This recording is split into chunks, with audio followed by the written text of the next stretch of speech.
Welcome to Forward Progress, live here on the Forward Progress YouTube channel. This is part of the Hammer Betting Network, and we are powered by Pinnacle Sportsbook. And on today's show, we're going to cover a variety of topics, including Jonathan Taylor, the Dallas Cowboys, the preseason love for Jordan Love and the Packers, the current state of the Chiefs, and maybe even a quick look ahead to Week 1. And as a general reminder, here on Forward Progress, we often preach line shopping. It's one of the most critical aspects to betting. We would never consider betting without Pinnacle being one of our sportsbook accounts because of their everyday competitive odds. Bet smart, bet Pinnacle, your trusted sportsbook. And if you can, use code HAMMER when signing up, as it does help promote and support the show. You must be 19 plus. This is regulated in Ontario, not available in the US. And as always, please play responsibly. Now let's get right into it. We'll welcome in our team here at Forward Progress for this Wednesday's show. I'm joined by some great NFL personalities. In your top right-hand corner, Jeff Feinberg.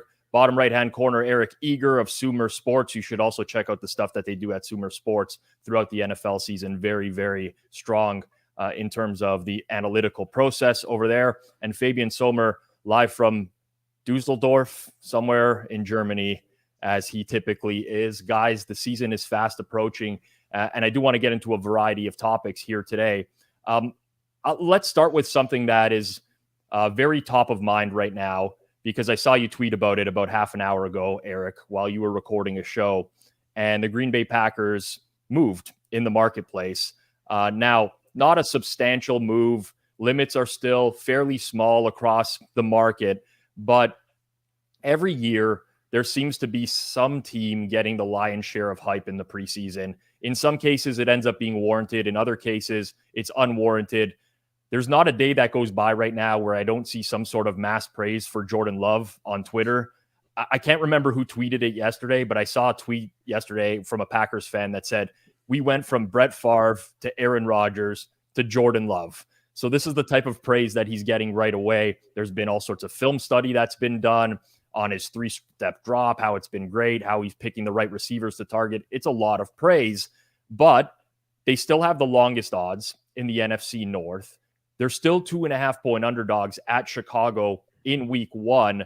There's been a little bit of a move towards Green Bay in the last couple of days in both of these markets, but like the casual hype is not mirroring like this big substantial move in market. So I really want to start and get your thoughts on the Green Bay Packers. I'll start with you, Eric, because you were recording half an hour ago. Are we buying Green Bay? Like, what do we make of all this preseason hype right now? Yeah, to be very transparent about it, it's a 2% move. So it's not like that much from even last week when I was recording the Sumer Sports show, it was plus 418. So it feels like a lot, but it's really not a huge move as far as NFC North odds are concerned. I think that there's a lot there that you can talk yourself into with the Packers because, Matt LaFleur during the course of his career there, took over with Aaron Rodgers at a point where he was kind of playing average football enough to where they had to draft Jordan Love in their minds. And then he was able to get him to buy in and color between the lines and win a couple MVPs. And I think that notion, coupled with the fact that the NFC is truly worse even than it was a season ago, when you look like they've lost Brady and Rodgers, and that conference has a sort of a very big chasm of quarterbacks. He doesn't even need to be Aaron Rodgers. He just needs to color between the lines. And I think that there's reason to believe that. And then additionally, we look at the rest of that division, and it's like Detroit, this is the first time they're favored to win any division since 1992. The Vikings were the paper champions of the entire league last year. And the Chicago Bears, we've been through this before where they hyped up a quarterback all off season and it fell flat on their face. So there's just a lot there to like Green Bay. But, and in markets like the NFC North where you're not buying minus 110 or laying a huge negative price, it's probably worth it to buy that tail, right now. Suma, I want to get to you because you did a video here on Forward Progress this week about the Minnesota Vikings in particular, same division, and how a lot of people are down on them because let's say like a lot of luck metrics worked in their favor last year. They won a lot of close games, but maybe the market is overcorrected on the Minnesota Vikings. And for anyone who hasn't seen that, they can just check out that video here on Forward Progress. It's pretty short, 10-minute long argument or case for why the Vikings could be a little bit undervalued. But what are your thoughts on the Packers overall? Because, you know, like I said, I've been following football for a long time. I'm not like a trends-based guy or whatever, but I think that there's somewhat of a correlation between teams that get super hyped going into the year and not having success in the season. Like maybe market tends to overvalue them. A couple months ago, Packers are plus 500 to win the division. Now, again, Eric says it's not a huge move to where they're not and where they are now, and it's not. But overall, what are you making of Green Bay and where they're priced in the market right now?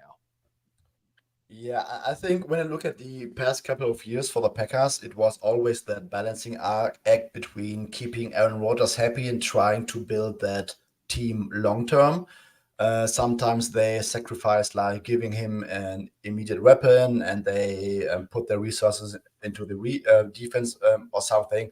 And now you are looking at a team that has a fourth-year starter. So when you are trying to, let's say, build a prior for quarterbacks, he has never played significant snaps in an actual regular season NFL game, but his prior still has to be higher than like a rookie quarterback. So he's been in the scheme for like 3 years, has been working with Matt LaFleur in that offense already. So that prior is probably at least like a replacement level quarterback, but there is some tremendous upside because, in my opinion, LaFleur is a great play caller, a great offensive designer, and you have a lot of young talent with a fat tail towards the upside. Like Christian Watson came along last season, Romeo Doubs played through some injuries, looked pretty decent, Luke Musgrave.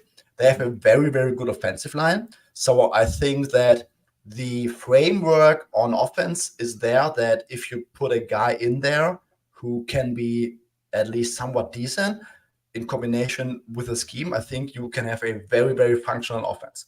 But that's the uncertainty part about John Love. We just don't know how it's going to look like in an actual NFL game. I think the preseason was very promising, like LaFleur hitting all the right buttons, play action. John Love looks incredibly sharp in the pocket, footwork, throwing on time, accuracy, and stuff like that. So I think if John Love is somehow decent, I think this could be a pretty fun and functional offense. And then we're looking at the defensive side, like it's still Joe Barry. It's still a defensive line that lacks some firepower because Rashan Gary is coming off that ACL injury. The cornerback spots, aside from Jerry Alexander, are kind of iffy and maybe very thin out there. Donna Savage got benched last season for some poor tackling. Linebacking group is not that stellar. So we could be potentially looking at a team that could have a decent floor on offense because of what LaFleur and all those playmakers provide them, with a quarterback that has a decent upside case, but they could also be limited by their defense once again throughout the season. Jeff, what's your perception of Green Bay going into the year? I'm in on the Packers. I was one of those people that got the numbers that are close to the 5-1 to win that division as the season ends. And everyone is like, well, pick your NFC team. It's a quarterback wasteland. You have divisions with favorites with Brock Purdy and Jared Goff and Derek Carr. So this is like the quarterback wasteland. Look at what Geno Smith went, in the NFC sort of became. So it makes total sense that a lot of, bettors or even casual bettors have glommed on to the Packers, and the sample is small, but they sort of, have hit on massaging these quarterbacks into the role. So I am very much in on Jordan Love and the Packers. Am I saddened to see that they've gotten all this hype? Of course. But at the same time, as someone that got in early, I'd much rather probably have seen those Jordan Love highlights from the preseason than it have been the other way as someone who had already invested in them. And this kind of means nothing, but if he can hit, then we're talking about a draft class of Burrow, Herbert, Hurts, and Jordan Love. Like, holy geez. Yeah, totally agree there. I've kind of gone back and forth on the Packers because I listen, I'm not a fade the public, bet against the public type of person, but I think generally speaking, it's not a bad idea to think contrarian when betting sports overall. And when people tend to zig, I'm more likely to zag. That's just kind of who I've always been, even if it's not evaluating like public betting splits or anything like that. But if we're putting it into context, they still have worse odds than the Chicago Bears to win the NFC North, who won 3 games last year. Like it's not like the market has really come around on them and it's like, oh, all of a sudden they're in the same range as the Vikings or surpassed the Vikings. They're still worse in the division. They're still 2.5-point underdogs to Chicago in week 1. I just wish that Joe Barry was really not the defensive coordinator, because I've seen that play out year after year where I like the personnel on defense and I just don't like the game planning, how early they play prevent in the fourth quarter and things of that nature. So it'll be interesting to see, but I do think that they're one of the teams with a wide range. In other news this week, the month-long saga between Jonathan Taylor and the Colts could have a resolution at some point soon. The Colts are looking for what I would call like a significant draft pick, first round choice, or a comparable package of picks. Good luck with that, I would say. I mean, Taylor's been looking for an extension for a while now. Colts have been adamant that the timing's not right. They don't want to extend Jonathan Taylor. There's this back and forth, and now they've granted permission to Jonathan Taylor to seek out a trade if he can find one. I'll start with you, Eric, because you're very in tune with the NFL on a day-to-day, and especially when it comes to salaries, the value of players based off positions. But what does the actual market look like for someone like Jonathan Taylor? Like, we saw a deal for a running back last year in San Fran, trading for Christian McCaffrey. We saw Austin Eckler hold out earlier this year. That didn't result in a trade, but it was like extra incentives that he got. What is the real market here for JT? Yeah, it just takes one team, right? So that's what makes me bristle at like what I think could be the average bid for a team would be like a 3rd round pick, probably. They've given Taylor permission to seek a trade, which means he's going out and trying to get a contract extension. And I think he's gonna be met, I think, with a fairly big set of no's by teams. Now there are teams like Cleveland, like Philadelphia, teams like that have kind of maximized kind of the window of available money to them. Minnesota has the money, for example, all this kind of stuff to pay him right now. But he's not going to find what he's looking for from that perspective, from a contract, which he's probably looking upwards of 14 to 16 million, probably a little bit below the McCaffreys and the Kamaras, a little bit above the kind of pure runners like Chubb and Derrick Henry and guys like that, which you're just not going to get from a team now because, and Irsay's kind of screwed this up himself as well, saying like, we don't think he's worthy of being paid, but then now we want a first round pick that, by the end of the first round, you're looking at something that's probably worth, 12.5 million APY, which is exactly probably the low end of a contract that they give him. So I just, if I were betting, I'd probably put something, on this particular thing. I'd probably put Jonathan Taylor to go back to the Colts and play another game with them before he gets traded. Because I just don't see this getting resolved because of all those kind of conflicting pieces of information. Well, Jeff, if it were to get resolved, let's say if Taylor does indeed go out and find a trade partner, I mean, there's been already some ties, I think, to the Dolphins because of some pre-existing relationships with him and their front office. Are there any teams that you think off the top of your head, Jeff, that are good matches for Jonathan Taylor this year? It's a really complicated situation because the Dolphins any team that would acquire Jonathan Taylor, he's a player that becomes the focal point of your offense. I mean, these are March conversations and we are having them at the end of August. Everything that's happened here has happened totally ass backwards for everyone involved. A team that's going to, the Dolphins don't run a ton, so they're going to acquire Jonathan Taylor. Like, I'm just like, where does this work? I've even seen 2 national shows suggest trades of Eckler and some compensation for Jonathan Taylor, citing Kellen Moore would be a great coordinator, and maybe there's some things there. Yeah, I have no idea where he could end up. Again, like this is something for March, not for the end of August. It's insane that we're here. Suma, let's say hypothetically a trade goes through. What does this do to the Colts' depth at running back? Like, how would that impact your view of them heading into the season? Because there's a general consensus amongst a lot of sharp bettors out there that it's the running backs don't matter, right? Like it's been talked about ad nauseum, and there's different belief systems in terms of whether they do or don't. Personally, I think a guy like Jonathan Taylor matters with his production, especially when you consider the depth chart at running back for the Colts. But let's say you were high on the Colts going into the year. You like what they bring to the table, new coaching staff, Anthony Richardson, whatever. What do you think this would actually do to the team if they were to offload Jonathan Taylor? Like, does that have a tangible impact for you whatsoever? I completely agree that Jonathan Taylor is one of the few running backs that actually matters because he can get efficiency above expectations. But I think it might matter less for a team like the Colts, who can already create such a high floor in the run game with their quarterback. Like Anthony Richardson is going to be the 11th guy in the run blocking scheme, and that already should raise the floor significantly higher and makes life easier for like any running back that they could potentially put in there. I would not be surprised at all. Let's imagine they trade JT and Zach Moss is going to be their running back one.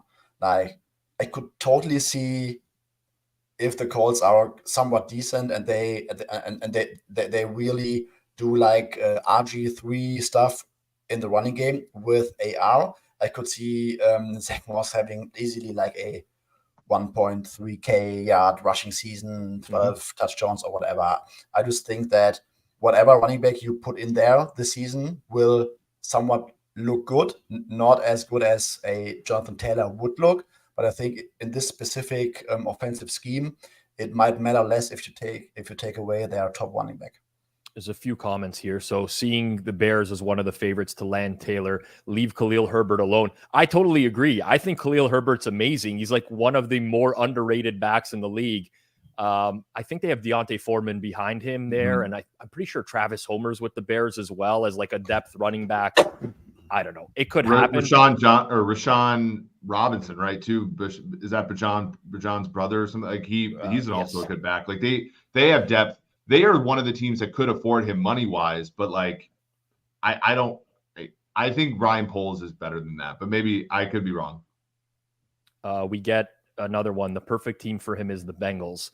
This just gave Joe Mixon a pay cut. I don't think the Bengals are like annoyingly good at the front office right now, which is weird. You say annoyingly good because you're a Chiefs fan. Yeah, but also they don't like they're also cheap too, so it's like it's also kind of like it's also that as well.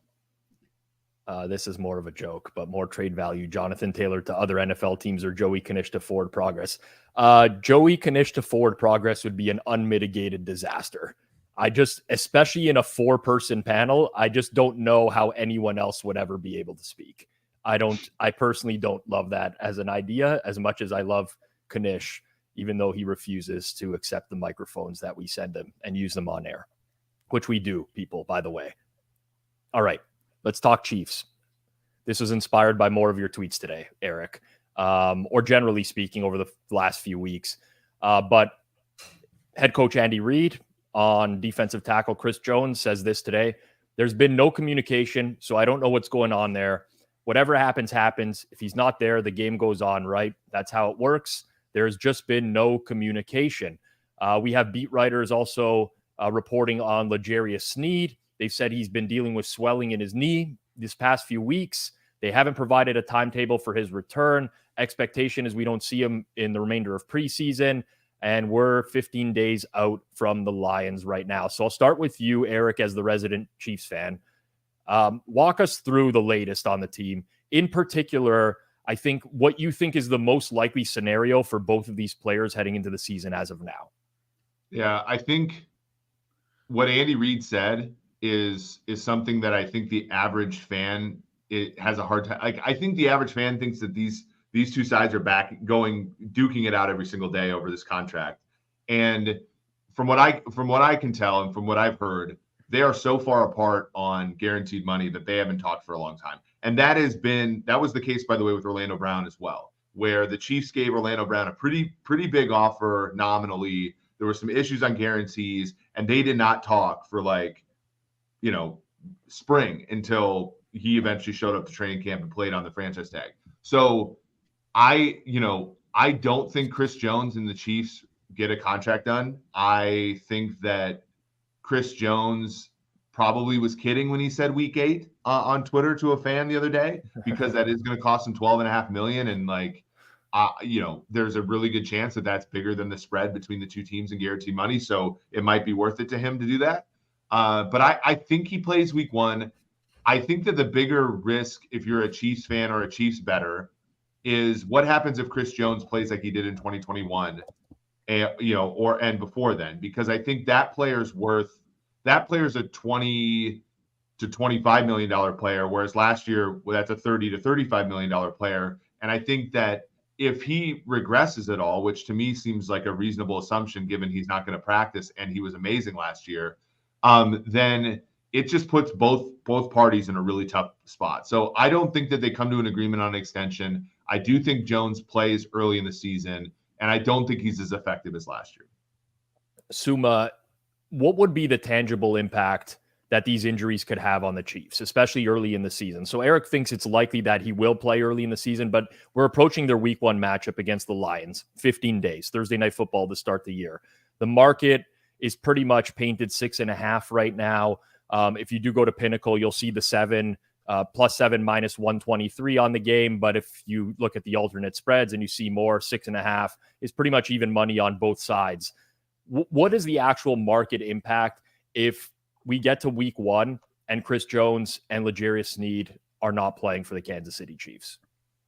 I think it will absolutely hurt the Chiefs because the Lions, they don't have the greatest depth at wide receiver, but L'Jarius Sneed would be someone who would be put on Amon-Ra St. Brown quite a lot in this matchup, because Sneed is very, very good in the slot, covering guys over the middle of the field. And if you don't have him there, I mean, ASB could have a field day in this game. And Chris Jones, I mean, the offensive line for the Lions is pretty strong on left tackle, right tackle, center. It's not a weakness, but they're probably just around average at the guard spots. So when you take away Chris Jones there, I mean, you take away a very disruptive force that could have an impact on Jared Goff's pocket behavior in that game. So take away Chris Jones, and we are also dealing with a suspension for Charles Omenihu. So the Chiefs are suddenly very, very thin and very light at pass rush early in the season in that matchup. And yeah, Amon-Ra St. Brown, best offensive player, could have a field day. Jared Goff could sit in some great wide pockets. So that will absolutely have an impact on the Chiefs, on the spread, in my opinion, and also then for sure on the total, which is already pretty high. Yeah. Jeff, from your perspective, you're a Chargers fan. People see the Chargers helmet in the background there. You have to be embracing all this turmoil that's going on with the Chris Jones situation right now. No, because once the Chiefs did what they did last year, it doesn't matter. Yes, Chris Jones is important, but they kind of showed that they can overcome anything. And I know this isn't anything. It's huge, and the injuries and the suspension on defense. But we saw the Patriots when they were in dynasty mode struggle in September all the time. Take a little bit to get going. There's no guarantee the Chargers are going to start like gangbusters and put the Chiefs even behind the 8 ball. Maybe that would be Denver. But again, it just seems highly probable. The Chiefs, if they need to drop a game, Spagnuolo has proven he is so good at developing these players. They're high equity draft picks and even guys on the back end. And the Chargers learned that the tough way. Seeing guys like the backup corner do pick sixes from the goal line last year. So this is all a very familiar script, and there's something wrong with the Chiefs. I kind of bought into it last year, like a lot of people did, thinking things can change. I would say from a culture or a fan perspective, not that this actually matters, it's an elite problem to have, But from the outside looking in, part of the problem has to be that Chris Jones isn't budging in a way that Mahomes and Kelsey would have on dollars. Yeah. And maybe to Mahomes and Kelsey, this is annoying in the sense that we give money back. So where's that going? It should go to this guy. I don't disagree with you. I don't. I mean, I don't think Chris Jones, this is just a personal opinion, but like if I'm modeling out what I would expect for his performance this season, I would say that last year is somewhat of an outlier. That's not to say that he's not like a great player, because he is, but you get into this challenging situation. This happens lots of times in professional sports where you have some player that comes in at a season that just kind of like increases their value. And maybe as dumb as it sounds, it shouldn't be a matter of value right now for Kansas City because they're in a win now mode every year. I don't know if that makes a whole lot of sense, but I'm interested to see how this plays out. Ultimately, I do think that Eric is right, and they're just not going to go into the season without him. Like, I just don't see that as a super realistic scenario. But if they do, I mean, are they going to make these totals big enough for these games? Because like we're already seeing like 54s, and this is early in the year where typically scoring is a little bit suppressed early on in the season. But like, what are the totals going to get to if Kansas City's missing playmakers on defense and they're facing another high octane offense? I got to imagine that these are going to end up being short. One thing to think about with Kansas City though, the last 2 years, the number of drives that they have in a game have gone down in a big way, especially like 2021, they led the league in points per drive, but they have the least number of drives in football. I think that there is a little bit of, they bought into the offensive line with both tackles and Isaiah Pacheco. And I do think that it's a natural thing to say, oh, these games are going to sail over and the totals are going to be high. But the Chiefs have, over the course of the last few years, played some under football by being deliberate, and Mahomes kind of transitioning into Tom Brady being an underneath thrower, and that is one thing to think about. I would never bet a Chiefs under, unless the model said so. But I do think that it's not an automatic over as a result. I do think Andy Reid will adjust with pace. Do we remember what happened week 1 versus Arizona last year? Like, there were questions about the Chiefs in the offseason, and then the season started, and it was banana land on offense from go. Yes. I do remember because I saw it in the Netflix doc, in the quarterbacks doc. And they, 38-16, something like that. I don't know if that score is even remotely right, but they smoked them in game 1. Smoked them. Yeah, Mahomes has never lost a week 1 game, and I think he's got 130 passer rating all time in week 1. So maybe no interceptions. No interceptions either. Yeah. Tough task for the Lions. We probably will learn something about them in that first game of the year on Thursday Night Football to start the season. I'll pivot. Wow, we're really just like rotating through some favorite teams of ours in this week, but I try to keep it with what is out there right now, what people are discussing. So obviously I'm the Cowboys fan with the Cowboys logo in the background. I see a clip of Stephen A. Smith circulating this week, and normally I don't pay any attention to Stephen A. Smith. Usually it's a lot of clickbait, but he had a take, and I'll quote specifically what he said. The defense in Dallas is real, but Dak is still your quarterback, and that's where the problem lies. And over the course of the next minute and a half, he then proceeds to talk about how the Cowboys have had Super Bowl caliber roster for years, but they can't get it done with Dak. They won't get it done with Dak. And the reception to this was mostly favorable, like people just totally agreeing.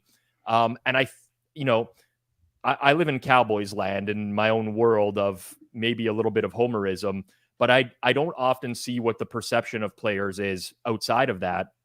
And it seems to me like people are just generally pessimistic about Dak Prescott this season. And I want to go around the table here and kind of ask you guys where we rank Dak amongst the starters in the NFL, and then take a look at the Cowboys Super Bowl futures market. But Suma, I'll start with you. I think there's like a bona fide like 5 or 6 guys where you can easily say like there's not even a comparison. You have your tier 1 with Mahomes, then you have your like next tier with everyone else that we all know goes into those tiers. But I think Dak is next, like in the next tier, right behind that. I'd say like top 10 quarterback. That's just my opinion. I'm curious what you think about him.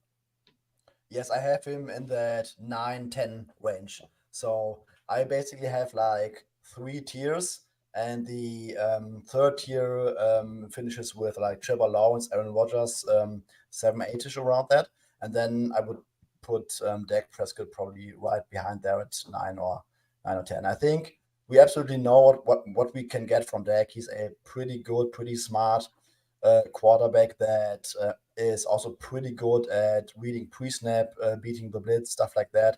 In the past, he sometimes had the issue like when the supporting cast is like being injured or not providing too much help, his play can also linger. But when you just look at all his healthy games over the last 3 years or something, like the Cowboys offense is right there near the top, like borderline top 5 in efficiency. And this year, offensive line is healthy for now. We don't know what's going to happen over the first couple of weeks. We don't know whether Tyron Smith might finally play like more than 10 games. But his receiving group should be absolutely upgraded with Brandon Cooks and also having Michael Gallup like more than 1 year removed from that ACL. I'm not too concerned about the play calling. I think the Cowboys offense is set up for a lot of success this year, and I think Dak Prescott will absolutely put up some great top 10 efficiency numbers, in my opinion. Jeff, what are your thoughts on Dak? Yeah, he's like in that 11 and 12 range for me. I think it's hard to argue. He's one of the more polarizing players in the league. That comes with playing for Dallas. I think he is unfairly maligned, though, more so than anything else. Your season ending against the wall that is San Francisco 2 years in a row. That happened to like 98% of teams, quarterbacks in the league, if they got that draw through those 49er teams. So I think he takes way too much criticism. But again, if I need it, like if I need that touchdown or it's like 3rd and 9 in that big moment in the big game, there's probably 10 guys that take ahead of him. There's a lot of these comparisons that I see here right now, which is Dak is Kirk Cousins, which I personally don't agree with. Like if you gave me the option of replacing Dak on the Cowboys with Kirk, I would not do it. I'm curious for you, Eric. I mean, like look at these like Dak or Tua, Dak or Kirk, Dak or Kenny Pickett. That's another. We could talk about Kenny Pickett another day, who I'm much higher on than everybody else. Dak is the second best QB in the NFC. Like, can Dak win a Super Bowl? He's at best average. Like, there's just such a wide range on what people think he actually is. But for me, I go through the league. I'm like, there aren't 10 quarterbacks I would take over Dak Prescott.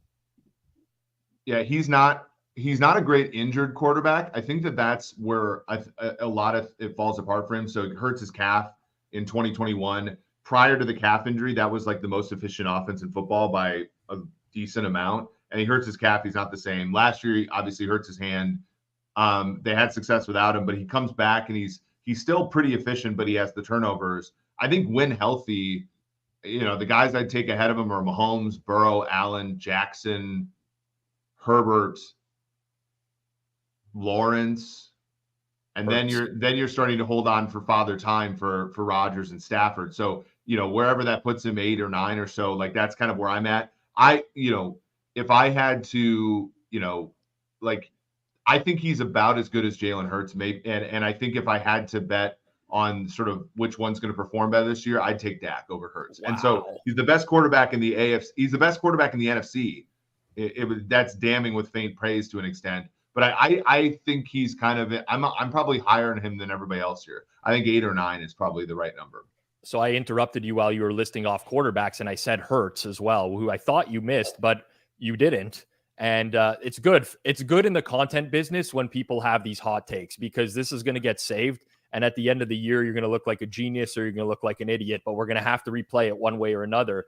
But yeah, I mean, like Rodgers or Dak right now, I don't like, are we convinced that Rodgers is just like going to a new team and he's going to just like be, I mean, we saw this happen with Russell Wilson, and that's just one example. There's been lots of cases where elderly quarterbacks, were on the downhill of their career, went to another team and did fine. But like, I don't know. I feel like Dak's floor is way higher than people give him credit for. Like, he's an athlete. He can throw the ball. He's going to, you look at the mistakes that everyone wants to harp on last year with the interceptions. and compare that to the actual like number of turnover worthy plays. How many got tipped or were like just fluke picks? Like I think we're looking at the wrong things with him. And candidly, you know, if you don't think Jeff's probably the lowest on Dak here, saying he's in the 11 or 12 range, but like, I don't think there's any scenario where a top 12 quarterback in the league can't win a Super Bowl. Like that to me is just the most outland, like an above average quarterback can't win the Super Bowl. I just don't get that argument from anyone. Yeah, I would agree. And also maybe I'm the lowest, but like 9 through 12 would be very interchangeable for me. And it's not something I would like die on a hill for to argue if someone said Dak is their 8th or 9th best quarterback in football. Especially with that defense on top of it. I don't get it. Now, Cowboys are plus 1282 to win the Super Bowl at Pinnacle, so close to 13-1.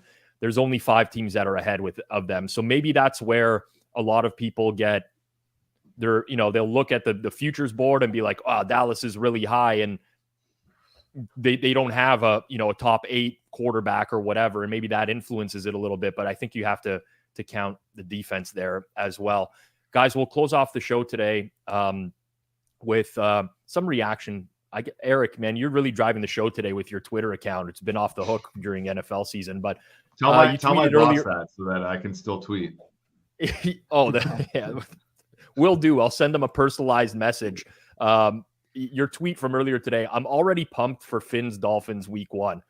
And I wasn't, but I read that tweet and I immediately got pumped for Finn's Dolphins week 1.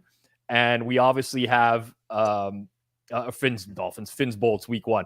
We obviously have a Bolts fan here. It's a little early, but let's go through one game in week 1 and do a little bit of fan service here. I know we're still 2 weeks away, but some people are placing bets at this point, not waiting till the week of the season.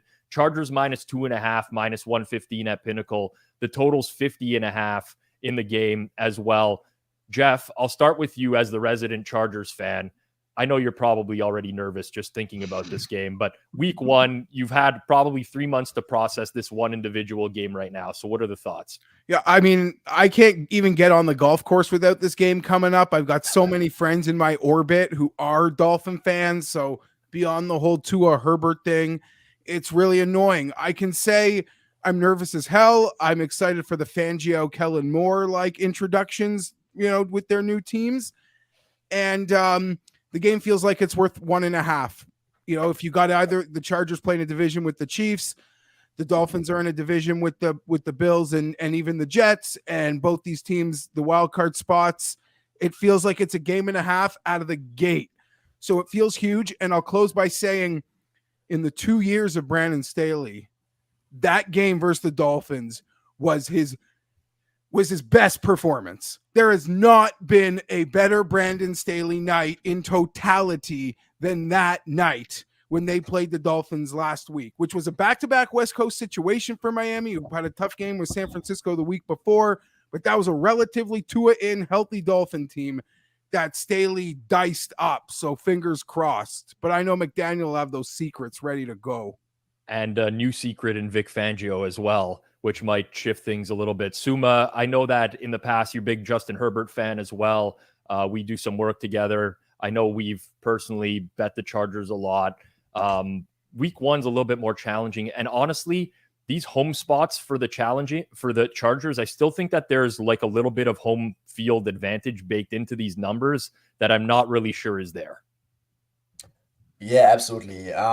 When it comes to this matchup, I mean, gotta pray for Tagovailoa and the Dolphins that Terron Armstead is going to play. Yeah. I mean, last time, I think they were still without Joey Bosa. And just imagine like Khalil Mack and Joey Bosa interchangeably lining up against those tackles like Austin Jackson. Maybe they will put Isaiah Wynn out there at left tackle, don't know. But whoever it's going to be, like Tua, gotta be consistently thinking about Mack and Bosa screaming from the edges and Brandon Staley like clouding the picture post snap. And that would be some tough spot for Tua for sure.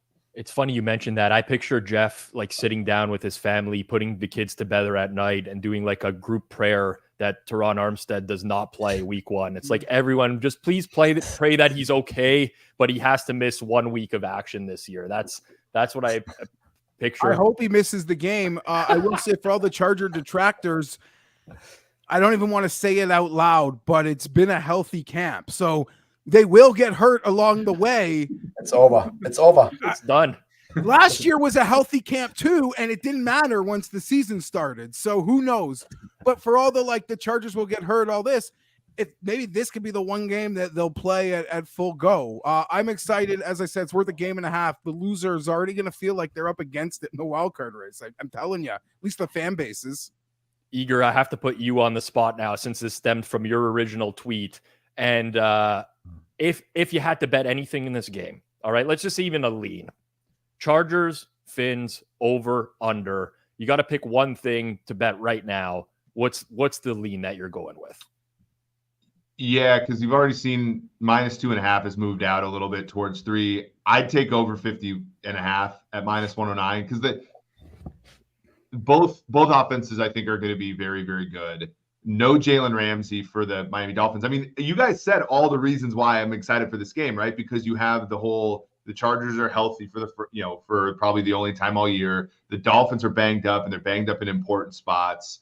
You have Kellen Moore coming in. You have, obviously, Mike McDaniel. The question is, can he be the one Shanahan disciple to actually have a sustained edge over the course of multiple seasons, or does he flame out after 1 year? All of those things are really interesting. And then you of course have Tyreek Hill and Jalen Waddle, who, shy of what Jeff talked about, which is an amazing game plan from Staley, are going to do what they're going to do. Tyreek Hill was like 3 yards per route run last year. Jalen Waddle was like 2.5. I mean, whenever any quarterback drops back to pass with those two guys, it's 5.5 yards out of those two guys, from the jump.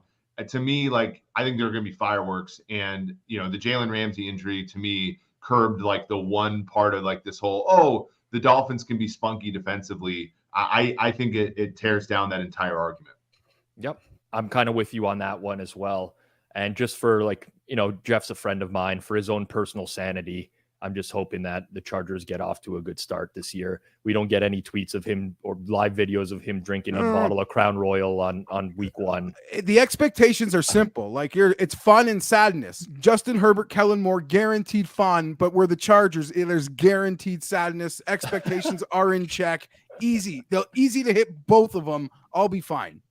This is in reference to that Dolphins game, but the Bolts fans gather around the fire and still talk about that night. I found this to be a great comment right there. And Jeff, you've met Joey Grable before.